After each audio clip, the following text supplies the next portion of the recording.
Hi and welcome to today's tutorial. Today we'll be learning to do these beautiful lavender field bookmark using watercolors. So the first thing we're going to do is mask down a sheet of paper. Here I'm using the Canson 300 GSM watercolor sheets which come in the size of a bookmark.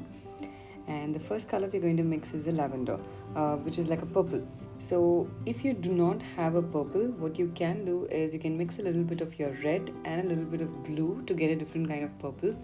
Now there are different shades that you might end up getting, so you'll have to experiment a little bit. In case you do already have pink in your palette, then you can mix blue with it. If you're doing watercolors, don't mix a white and a red to get a pink, because what happens in that case is the consistency becomes different. It starts becoming less translucent and it becomes more opaque, which is why I would recommend you to avoid doing that.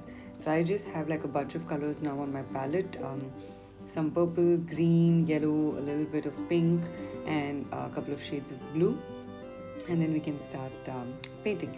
You can create your own small little palette sheet of all these swatches that you're creating. So for creating the lavender, what you have to do is you can create your stem. As you saw, I created like a small line and then just add droplets of your color. So you don't have to keep refilling it every time it gets over, because when it's still there, whatever amount of color is left in your brush, that helps you to create a really nice texture. So some areas will be light and some areas will be dark. So go ahead and create your beautiful lavenders.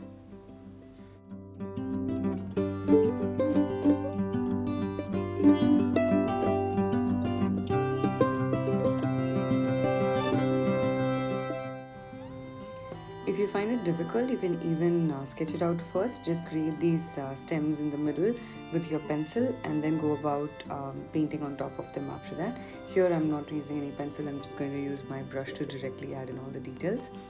You can see the first one which we had created has sort of dried out right now. So in some areas it's dark and some areas it's light. I really like how it looks. I'm going to add like some leaves right now. Just use any green. You can mix some yellow with the green, or you can just use like different shades of it, lighter and darker, and create some leaf patterns all around.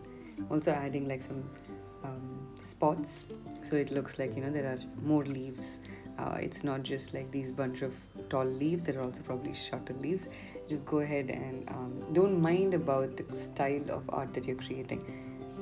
For the background, which is the sky, I'm going in a very loose style because my lavenders are pretty intricate. So with a lot of white spaces, I've just created a very loose way of how I'm taking my brush around, and since it's already wet, I'm just adding some more colors on top of it. If there is some amount of patches, don't worry about it. It gives a really interesting texture to your sky in that case. Since you've used like blues and greens or purples, I would say, for the lavender, it's okay to like paint over it a little bit, but don't make it too dark when you're painting over your leaves at the bottom. Time to add some more smaller details for your lavender. So what I'm doing over here is using a slightly darker shade. If it becomes too dark, then you just need to take a little bit of water in your brush and spread the color around. By spreading the color around, it doesn't mean that you just use a swipe motion. All you need to do is have small dot taps that you do from the tip of your brush. So you add a little bit of pressure so to make sure that the color is not a tiny dot, it's more like a small puddle which is over there. So each of these puddles are slightly different in size, they're all not the same.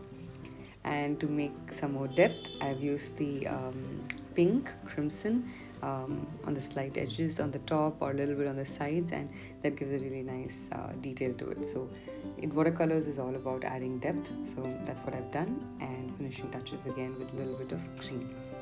Let's remove the masking tape and see how this looks.